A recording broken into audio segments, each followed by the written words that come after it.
तो किसमें आपने ये सोचा था कि सिर्फ टीचर जो पढ़ाएगा मैं वही पढ़ लूंगा और सिलेक्शन हो जाएगा? फर्स्ट अटेम्प्ट में आप 200 प्लस स्कोर कर लीजिए, फिर उसके बाद की स्ट्रेटेजी आपकी अलग होंगी, एडवांस की अलग और उसकी अलग। अभी बता दूं रियलिटी, कई बच्चों के ना हाथ पांव फूलने लग जाएंगे। 3 कैटेगरी ऑफ स्टूडेंट्स हैं, ठीक है, हमारे पास 3 कैटेगरी अभी पोल करा लेते हैं, ठीक है। मैं हमेशा कहता हूं कि आप टेस्ट दें और टेस्ट से चीजों को एनालाइज करें।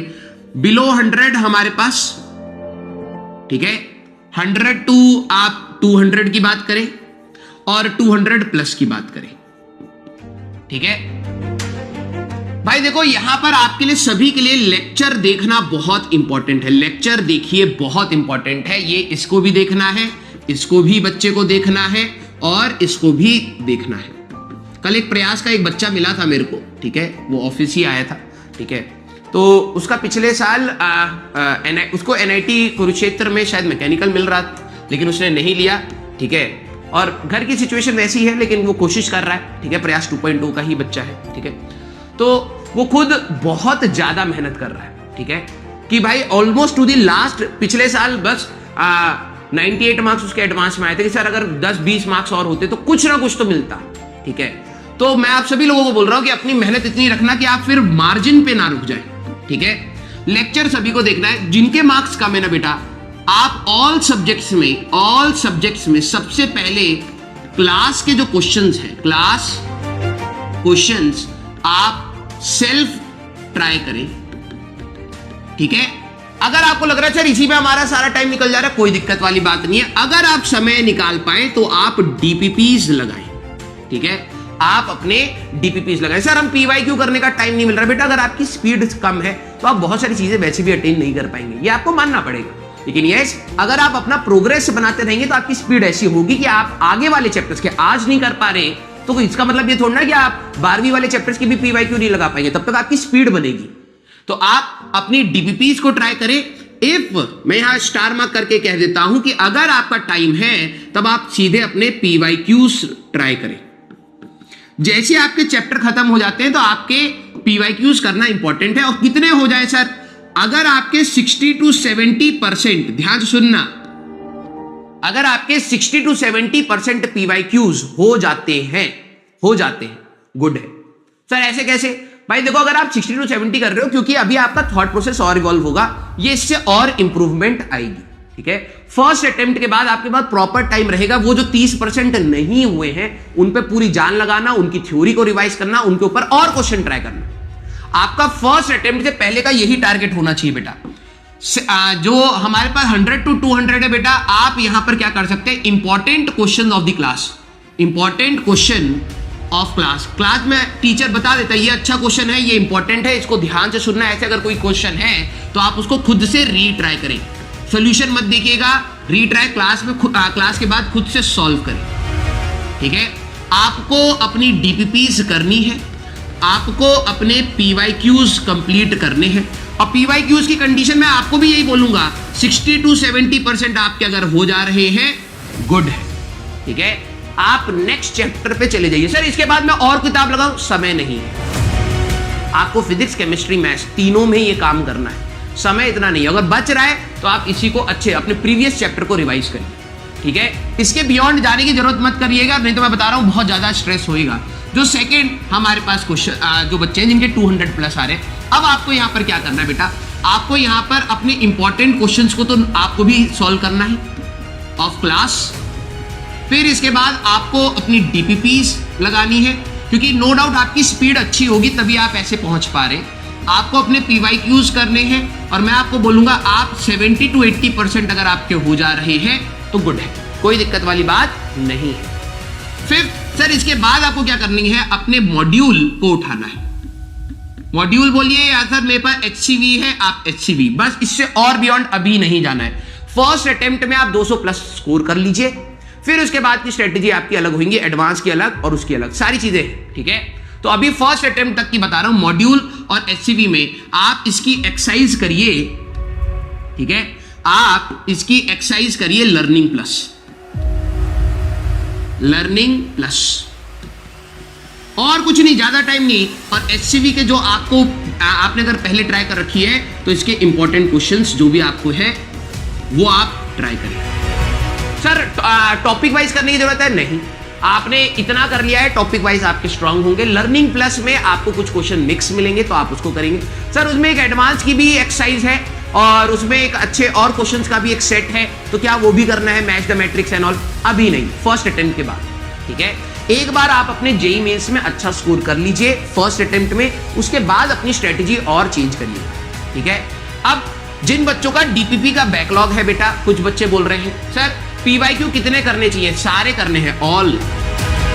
कोई आपके लिए बेटा ये नहीं है कि हाँ 5 करने हैं, आपको ऑल करने हैं। 60 to 70% आपको उसमें क्वेश्चन सॉल्व हो जाने चाहिए, या आप कहें सक्सेस रेट आपका इतना अगर है तो move to next chapter, move to next chapter.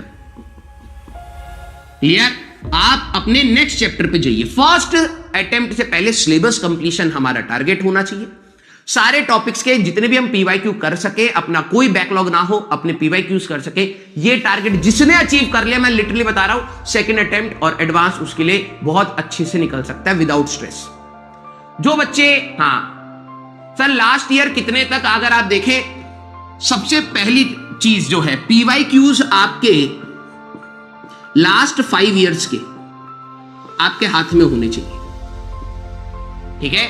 अगर आप 2019 से ही देखेंगे तो भर भर के क्वेश्चन आए, 19, 20, 21, 22 भर भर के क्वेश्चन आए। 2018 के और कर लीजिएगा, बस दैट्स इट। क्लियर? अब जिनका, अब देखो, हाँ टाइम मैनेजमेंट हमारे पास, जिनका डीपीपीस का बैकलॉग है भाई ध्यान से सुनिए, ठीक है। अब आप जो बच्चे, अब आप क्योंकि ड्रॉपर में तो आपको ड्रॉपर वाली सलाह दूंगा, ठीक है, क्योंकि आप ड्रॉपर हैं तो मैं आपको ड्रॉपर वाली सलाह दूंगा, 11th एंड 12th वाली सलाह नहीं दूंगा, ठीक है। अब कुछ बच्चे कहेंगे सर टाइम मैनेज नहीं हो रहा, ठीक है, टाइम मैनेज नहीं हो रहा है सर, हमारा बैकलॉग है, डीपीपी का बैकलॉग है, ठीक है, और हमारे पास लेक्चर का बैकलॉग है, ठीक है, और आपकी जितनी भी हाँ फालतू की चीजें हैं, ठीक है, हाँ प्रोक्रेस्टिनेशन होता है, ये जितने भी आपके फालतू के ये अभी इश्यूज आप बना के बैठे हैं, मैं आपको कहता हूं कि ये आपके तब खत्म होंगे जब आप सीरियस हो जाएंगे। बिल्कुल बता रहा हूं। अगर मान लीजिए, इसका जवाब आप खुद ही दे देंगे, ठीक है। मान लीजिए आपका 1 मंथ के बाद एग्जाम है, या फिर आप ये याद करिए, रिकॉल करिए, जब आपका जेईई मेंस का एग्जाम था पिछले साल, जिन्होंने नहीं दिया अब वो फालतू की बकवास मत करना, ठीक है। कभी भी आपने एग्जाम दिया हो, उससे 1 मंथ पहले आपका पढ़ाई का जो स्ट्रेंथ था, वो 1 मंथ पहले जो आप पढ़ रहे थे उस समय कितनी एनर्जी लगा रहे थे और आज कितनी एनर्जी लगा रहे हो, क्या वो सेम है? सर मैथ्स के क्वेश्चन नहीं लगते बेटा, आप दुनिया में सारे क्वेश्चन लगाने के लिए नहीं है भाई, सीखने का प्रोसेस है, ठीक है। आपको ये चीज मान के चलनी है कि आप लर्निंग प्रोसेस में, जो बच्चे अपने आप को हर दिन टेस्ट कर रहे हैं ना, नहीं हो पाएगा आपसे, आप सिर्फ अपने आप के लिए स्ट्रेस बना रहे हैं, ठीक है।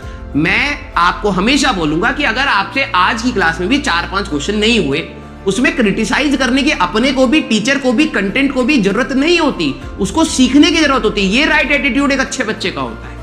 नहीं हो रहे तो भाई आपकी मैथ्स वीक है, आपको प्रैक्टिस करनी पड़ेगी। आप फिजिक्स और केमिस्ट्री का थोड़ा सा टाइम कम करके मैथ्स में ज्यादा लगाएंगे, नहीं है ना? नहीं है ना? दैट मीन्स, अब मैं आपको खुद बताता हूं, ठीक है, दैट मीन्स, ठीक है, दैट मीन्स आप अपनी मैक्सिमम एफिशिएंसी से तो काम ही नहीं कर रहे। ये है आपकी मैक्सिमम एफिशिएंसी, आप अपनी मैक्सिमम एफिशिएंसी से रोज अपने आप को नीचे कर रहे हैं, नहीं है ना? और अगर आप अपनी मैक्सिमम एफिशिएंसी से रोज नीचे अपने आप को कर रहे हैं तो प्रॉब्लम्स तो आएंगी। ये सारी चीजें तो आपको भी पता था। अच्छा, दूसरा सवाल मैं आपसे पूछता हूं, क्योंकि प्रॉब्लम यह है कि प्रैक्टिकलिटी बच्चा सीखना नहीं चाहता है, ठीक है। मैं अब आपसे दूसरा सवाल पूछता हूं, किस किस को यह लग रहा था कि जब इस बैच में, या फिर आप कहीं पर भी ड्रॉप कर ले, ऑल ओवर इंडिया हर जगह ऐसे ही आपको करिकुलम मिलता है, तो किस में आपने ये सोचा था कि सिर्फ टीचर जो पढ़ाएगा मैं वही पढ़ लूंगा और सिलेक्शन हो जाएगा? दूसरा सवाल, जब तक आप मेरे जैसे, मैं काफी प्रैक्टिकल सोचता हूं, अगर मेरी लाइफ में कोई प्रॉब्लम आती है मैं उसका हमेशा प्रैक्टिकल सॉल्यूशन देखता हूं, इमोशन साइड करके, ठीक है, कि भाई इसको करना क्या है, अब आ गई ना प्रॉब्लम तो अब करना क्या है, सोल्यूशन क्या है। तो मैं उस तरीके से ही आपसे बात कर रहा हूं। दूसरी चीज आपसे पूछना चाह रहा हूं, जब आपको ये बात पता था, आपको ये भी बात पता है कि कुछ बच्चे इधर होते, कुछ बच्चे इधर होते, कुछ बच्चे इधर होते, किस किस को ये था कि भाई लेक्चर हम लोग देखेंगे, वहीं से बस जो सर पढ़ाएंगे वही हो जाएगा, ये भी आपको पता था। दैट मीन्स कि लेक्चर के अलावा भी आपके पास चीजें होंगी। तीसरी चीज भी आपको पता है कि जेईई मेंस का आपका फर्स्ट अटेम्प्ट जनवरी में हो जाएगा, क्योंकि पिछली बार लास्ट मोमेंट में भी अगर उन्होंने जनवरी में लिया है तो इस बार तो डेफिनेट है कि आपका जनवरी में होना ही होना तय है। और मैं आपको बता रहा हूं आपके मिड ऑफ द जैन में ही होगा, ठीक है, 15 से 22, 20, 22 के आसपास, 26 जनवरी से पहले आपका जेईई मेंस का अटेम्प्ट खत्म होने वाला है। अब जब आपको ये बात भी पता है, ये बात भी पता है और ये बात भी पता है, और सबसे बड़ी बात आपको ये चीज रियलाइज नहीं हो रही कि आपके पास टाइम कम है, नो डाउट कंटेंट आने वाला है, उसमें मेहनत करने वाले हैं, तो ये जो आपने लास्ट 1 मंथ में अपने आप को पुश करके पहुंचाया था उसको डिग्रेड क्यों करा आपने? ये तो आपकी गलती है। आपने अपना एफिशिएंसी पीक अटेन करा, फिर डिसाइड करा कि नहीं यार मेरे को कर लेना चाहिए था, मैं आखिरी में इतनी मेहनत कर रहा हूं, यश रह गया या फिर मेरे को और अच्छा करना था, फिर आप नीचे आ गए अपनी मेहनत को लेके और फिर कहते सर हमें यहां पर जाना है। अरे ये आप अपने आप ये नीचे वाला पार्ट क्यों क्रिएट कर रहे हैं? आप उसको मेंटेन करिए, एटलीस्ट मेंटेन करिए। आप ये मान के चलिए भाई, मैं अभी बता दूं रियलिटी, कई बच्चों के ना हाथ पांव फूलने लग जाएंगे। अगर देखा जुलाई खत्म ही हो गया हमारा, अगस्त, सितंबर, अक्टूबर, नवंबर, दिसंबर, 5 महीने मैं बोल रहा हूं। अब 5 महीने में आपको लगेगा कि सर 5 महीने तो बहुत होते हैं, लेकिन आप कहीं ना कहीं, बहुत अच्छा बच्चा भी पढ़ रहा होगा, 8 घंटे तो सोएगा ही ना। 8 घंटे सर मैं 6 घंटे सो रहा हूं, तो चल ठीक है, तू फालतू के काम, ब्रश करना और फ्रेश होना, नहाना धोना, खाना पीना, इसमें भी तेरे टाइम लगता होगा ना। 8-10 घंटे भी अगर तेरे जा रहे, मतलब तेरे 24 घंटे का आधा हो गया। तेरे पास 150 दिन थे अप्रॉक्स, उसका आधा कर ले तू, क्योंकि तू आधे टाइम तेरी आंखें ही नहीं खुली भाई, तू सोएगा, ठीक है, या कुछ काम आ जाएगा। 75 हो गए, 75 दिन। अभी सिलेबस बाकी है, फिजिक्स, केमिस्ट्री, मैथ्स, इसी में पढ़ना भी है। 75 दिन के बाद तुम्हारा जेईई मेंस का एग्जाम। तो मैं आप सभी लोगों को बोल रहा हूं, अब रियलिटी बताऊंगा तो घबराहट होगी, लेकिन बात यह है कि आप अपनी एफिशिएंसी कम करके बैठोगे तो घबराहट होगी, राइट? आप अपनी एफिशिएंसी इस तरीके से मानिए कि 75 दिन बाद आपका एग्जाम है, तब आपको समझ आएगा कि ये सारी चीजें अटेनेबल है, ये सारी चीजें हम अटेन कर सकते हैं। और ये भी आपको याद रखना है कि सर 100% किसी भी चीज को सीखा नहीं जा सकता। तो कुछ क्वेश्चंस आपके खराब होंगे, कुछ गलतियां होंगी, कुछ चीजें छूटेंगी, लेकिन बात यह है कि उससे हमारी एफिशिएंसी कम नहीं हुई चाहिए। हम लोग रोज उसी संकल्प के साथ, उसी दृढ़ता के साथ, उसी कंसंट्रेशन के साथ पढ़ते चले जाएं। सर हमें नहीं पता आगे क्या होने वाला है, लेकिन यस आज हमें पता है कि आज हम ये कर सकते हैं, तो उतना तो करिए।